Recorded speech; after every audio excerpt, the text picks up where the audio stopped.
She was already dead before her alarm went off. The clock screamed into the silence of that bedroom for what felt like forever. No hand reached out to silence it. No groan. No movement. Just that relentless ringing cutting through the summer heat of a house where everyone below was still asleep, still breathing, still alive, completely unaware that something unspeakable had already happened just one floor above them. By the time her father climbed those stairs, her skin had already turned blue. The thing that will haunt you about this case is not the violence. It is the intimacy of it. Whoever did this did not break into a stranger's home. They knew exactly which window to climb through. They knew exactly which room was hers. They knew her family's schedule, her habits, her house, every unlocked entry point. This was not random. This was calculated. Personal. And here is the part that will stay with you: the person responsible sat at that family's table afterward. They passed the food. They bowed their head at grace. They looked that grieving mother in the eyes and said nothing. For 31 years. Welcome to CaseZero Archives. Tonight we are opening a file that took 3 decades, a DNA revolution, and one family's refusal to be silenced to finally crack. When the answer came, it did not bring relief. It brought a different kind of devastation entirely. This is the case of Fawn Marie Cox. And nothing about it is what you expect. Her full name was Fawn Marie Cox. She was born on March 24, 1973, in Kansas City, Missouri, and she lived her entire short life at 4640 East 9th Street, near Van Brunt Boulevard, in a modest 2-story house with her parents and 2 younger sisters. She was 16 years old in the summer of 1989. She would never turn 17. Fawn was the eldest of 3 daughters. Her younger sisters were Amber and Felisa Cox. Her parents, John and Beverly Cox, were working-class people holding a household together with whatever they had. Fawn understood that early.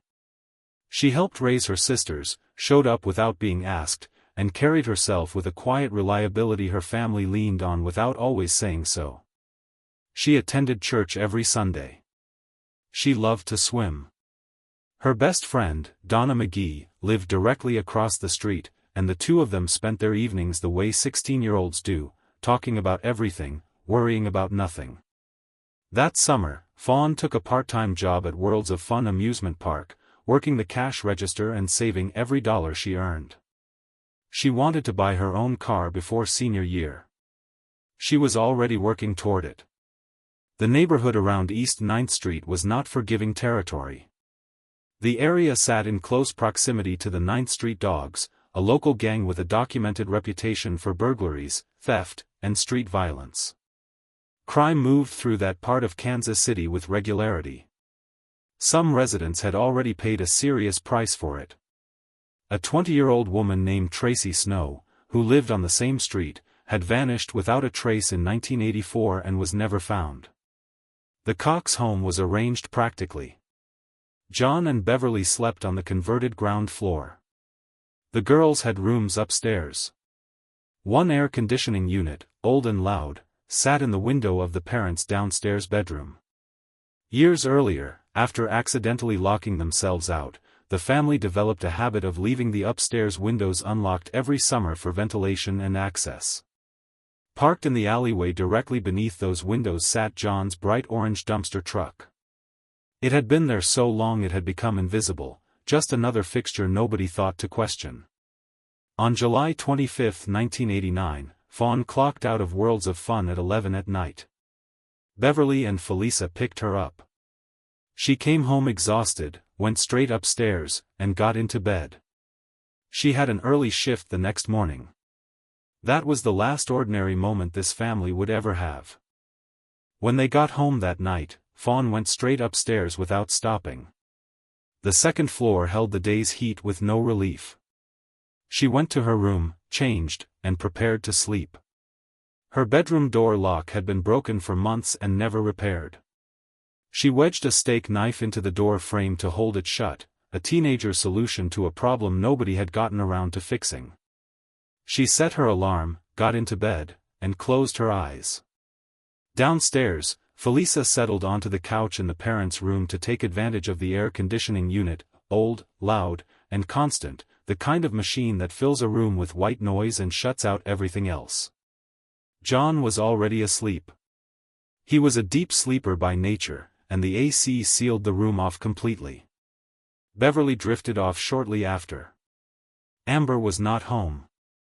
She was babysitting across the street and would not return until morning. Sometime between midnight and 2 in the morning, the family's poodle became agitated. The dog was pregnant, and the family had been monitoring it for weeks. When it began to whimper and bark in short urgent bursts, Felisa woke up, went to the dog, and spoke quietly until it settled. She assumed the pregnancy was making the animal restless and went back to sleep. Nobody gave it another thought.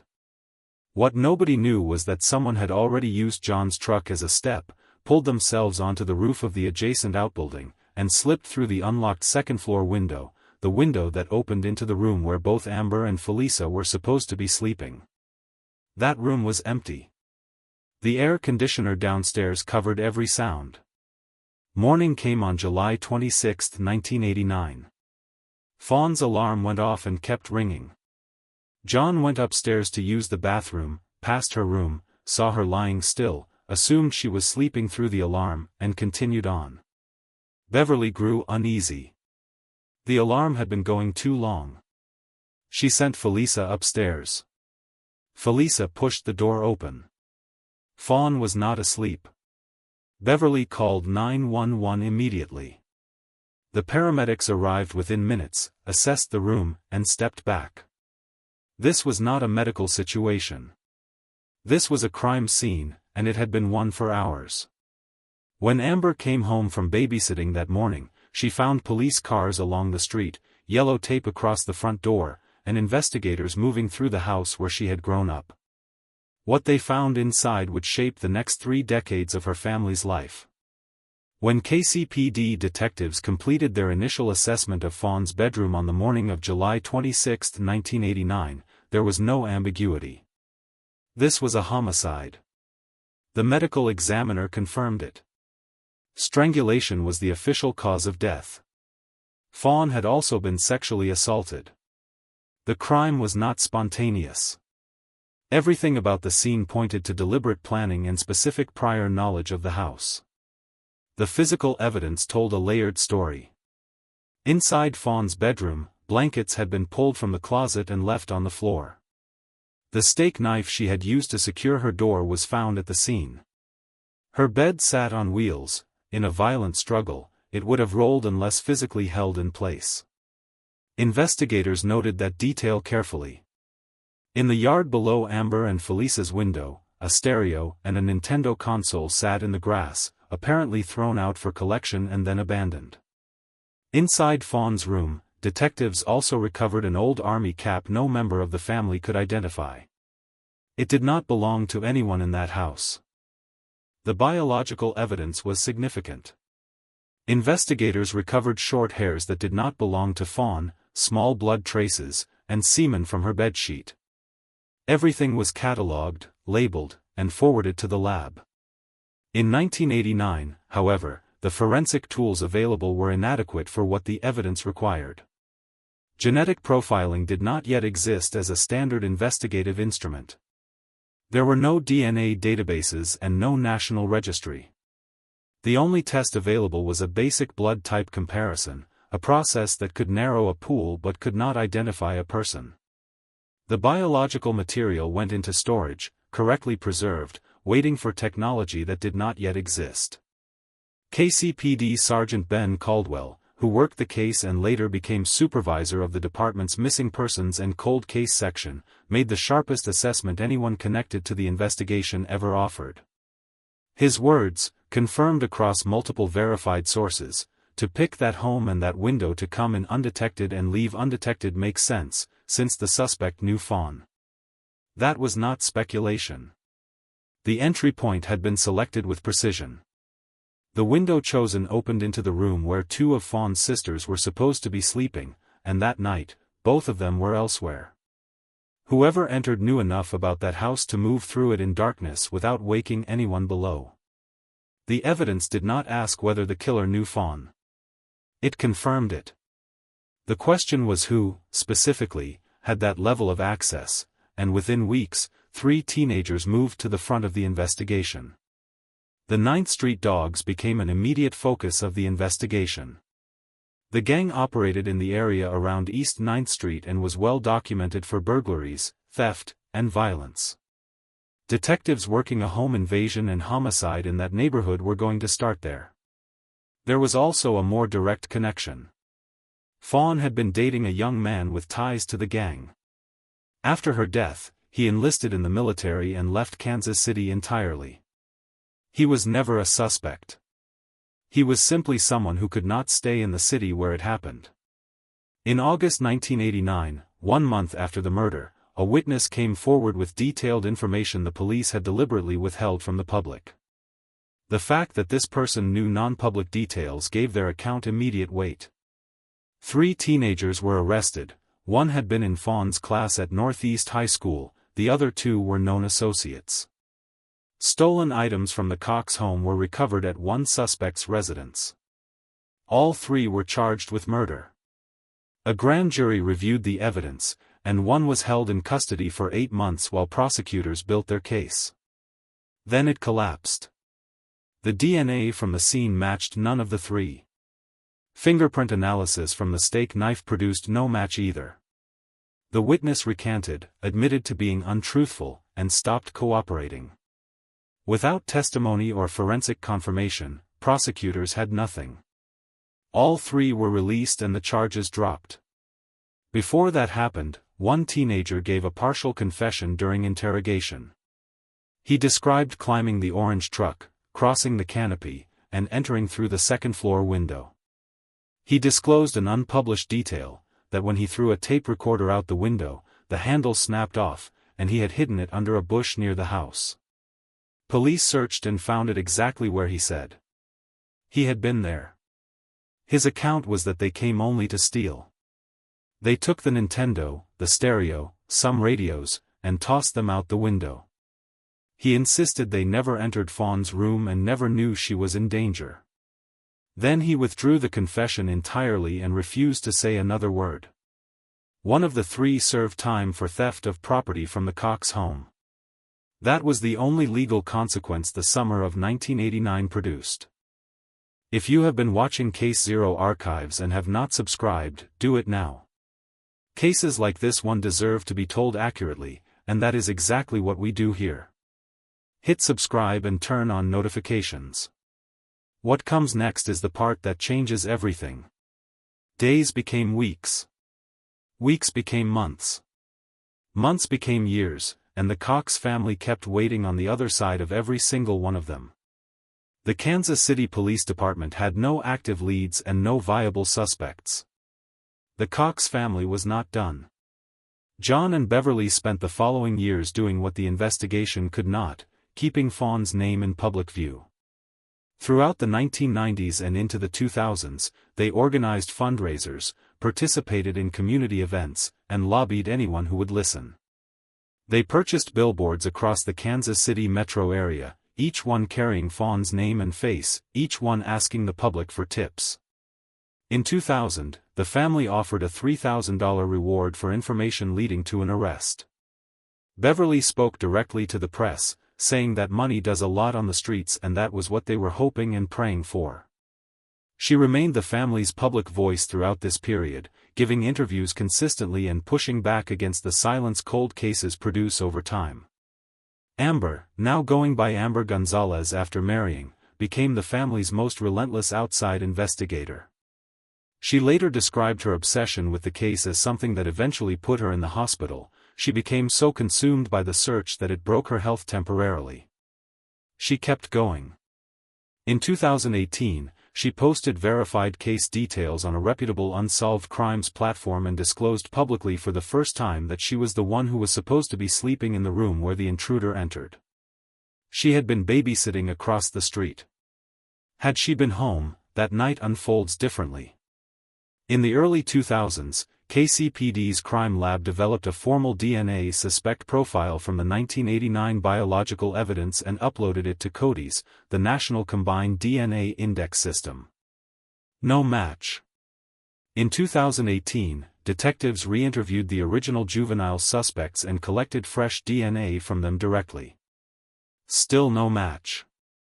In 2019, the family raised $10,000 and presented it to the department, prepared to fund genealogical testing themselves. KCPD declined. Captain Ben Caldwell explained that accepting private funding from one family would create a system where wealth determined whose case got solved first. Felisa Cox responded plainly, if Fawn had come from a wealthier family, the case would have been solved long ago. The family had done everything within their power. What was needed next required federal resources they could not provide on their own. On June 29, 2020, a 4-year-old boy named Legend Taliaferro was shot and killed while he slept in his Kansas City apartment.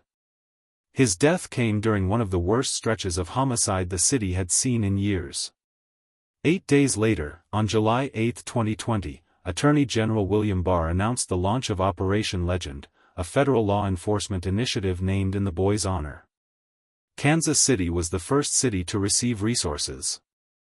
Agents from the FBI, the Drug Enforcement Administration, the Bureau of Alcohol, Tobacco, Firearms and Explosives, and the United States Marshal Service were deployed directly into KCPD. Within the department's missing persons and cold case section, Captain Ben Caldwell saw an opening.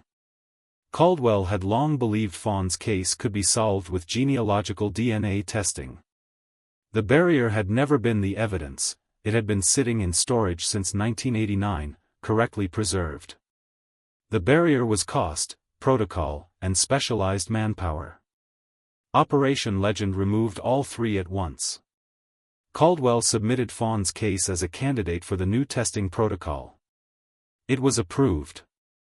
The 1989 biological evidence was sent to Parabon Nanolabs, a forensic DNA firm based in Reston, Virginia, and one of the leading genetic genealogy companies in the world.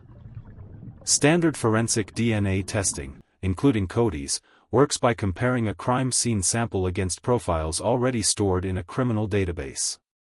If the person responsible was never arrested for a qualifying offense, they are not in that database and the search returns nothing. Genealogical DNA testing works differently. It compares the unknown suspect's profile against millions of profiles voluntarily uploaded to consumer ancestry platforms and genealogy databases like GEDmatch and Family Tree DNA. It searches for partial matches, people who share DNA segments with the unknown individual, indicating a family relationship. From those matches, forensic genealogists build family trees outward, identifying common ancestors, tracing descendants, and narrowing a large pool down to a small one. It is the same methodology used to identify the Golden State Killer in 2018, a case that withstood full legal scrutiny in court. Parabon Nanolabs applied that process to the 1989 evidence. The family tree took shape. It narrowed. Then it narrowed further. Before we name who science identified, if you are watching CaseZero Archives for the first time, subscribe right now. We cover cases like this with accuracy and depth. Hit subscribe and turn on notifications. What comes next is the part nobody saw coming. One name emerged. And it changed everything. On November 10, 2020, detectives from the Kansas City Police Department went to the Cox family in person. They did not call ahead. They showed up at the door, sat down with John and Beverly Cox, both still living, both having waited 31 years for this moment, and told them what the science had found. The following day, November 11, 2020, KCPD made a public announcement confirming the case had been solved. The name was Donald Cox Jr. He was Fawn's cousin. He was 21 years old on the night he murdered her, 5 years older, and he had been inside that house more times than anyone could count. He was not a stranger. He was a known face at the family table, someone who moved through that home with the ease of a relative who had always been welcome. He knew which rooms belonged to which family members, the habits of the people inside, and how to move through the second floor without disturbing anyone below. He used every bit of that knowledge on the night of July 25, 1989. After the murder, Donald's life continued. He accumulated a documented history of arrests, misdemeanor charges for theft and drug possession that cycled him through the justice system repeatedly. Law enforcement knew him. They simply never connected him to what he had done to Fawn. In the late 1980s, misdemeanor arrests did not trigger DNA collection. His profile was never entered into any criminal database. Donald Lee Cox Jr. died in 2006 from a drug overdose. His death was investigated due to suspicious circumstances, and during the autopsy the medical examiner retained a blood sample, standard protocol for any examined death. Because Donald was treated as a victim in that investigation rather than a criminal suspect, his DNA was never submitted to Cody's. It sat in storage for 14 years.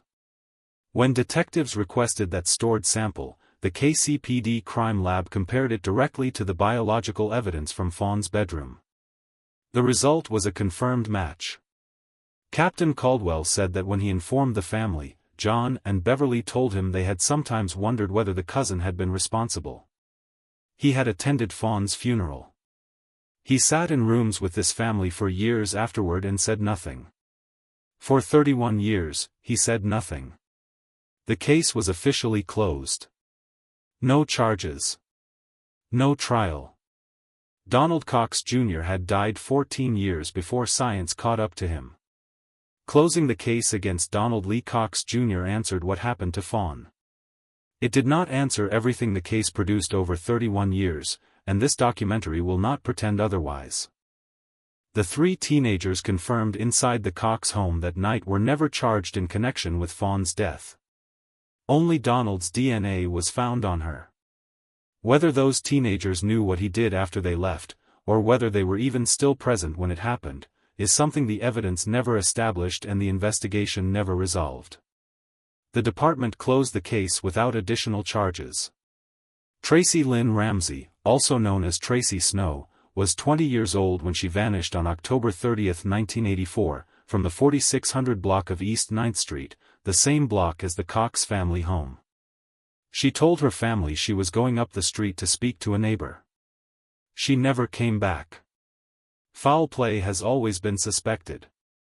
Her case remains unsolved to this day. Donald Cox would have been approximately 16 at the time of her disappearance. No confirmed forensic or investigative link between Donald and Tracy's case has ever been established.